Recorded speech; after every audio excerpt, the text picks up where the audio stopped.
Cette grève va-t-elle durer? C'est la question ce matin. Combien de temps, sous quelle forme, avec quel résultat?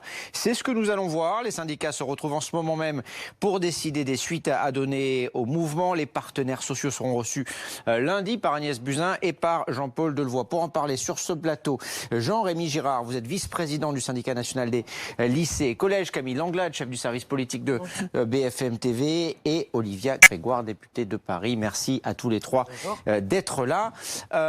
Quel bilan vous faites-vous de cette mobilisation?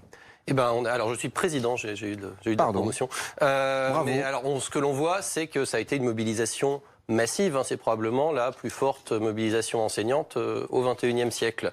Ça montre bien qu'il y a de la colère, de l'inquiétude, que les choses ne sont pas du tout claires sur cette histoire de réforme des retraites, que plus on a avancé, plus il y a eu des paroles dans tous les sens.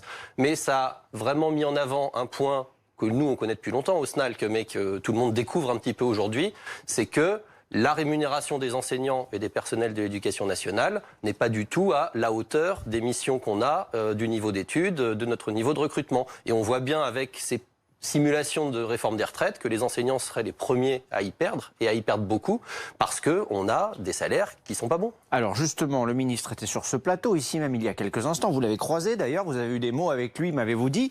Il annonce une augmentation des salaires et des primes dès le 1er janvier 2021 pour les enseignants concernés par la réforme. Bonne nouvelle ou pas? Alors il va falloir voir c'est quoi, c'est combien, c'est comment, c'est à quelles conditions. C'est ça qui est toujours compliqué. Moi, je suis obligé de venir sur BFM TV pour avoir des informations. Alors, c'est que vous êtes très bien informés, bravo à vous.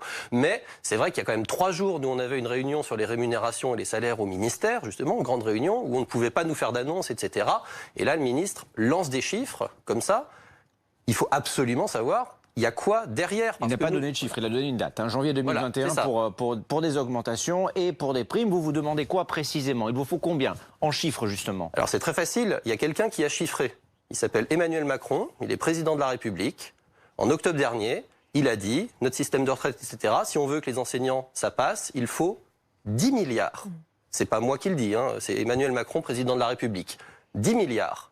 Alors moi je veux bien faire de la négociation au ministère de l'Éducation nationale, pas de souci. Moi je veux savoir si, à l'arrivée, ça va correspondre plus ou moins à ça. Et surtout, est-ce qu'il va y avoir des contreparties? Justement, moins de vacances, plus d'heures travaillées, ça vous y seriez prêt?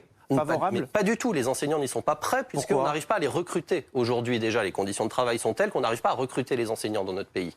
Voilà, on ne peut pas avoir de professeurs de mathématiques en nombre suffisant. Donc on est sur quelque chose où, si on nous vend du travailler plus pour gagner plus, sous couvert de revalorisation, c'est clair que ça ne va pas du tout passer. Là, aujourd'hui, ce qu'on demande, c'est une revalorisation du métier actuel. Le métier d'enseignant actuel doit être payé plus. C'est pas des primes pour des missions supplémentaires, pour du travail en plus, etc. Ça ne passera jamais. Et c'est là-dessus que Jean-Michel Blanquer n'a pas pu s'engager depuis le début. S'il est prêt à s'engager là-dessus, moi, je suis prêt à ne plus avoir de mots avec lui et à lui serrer la main.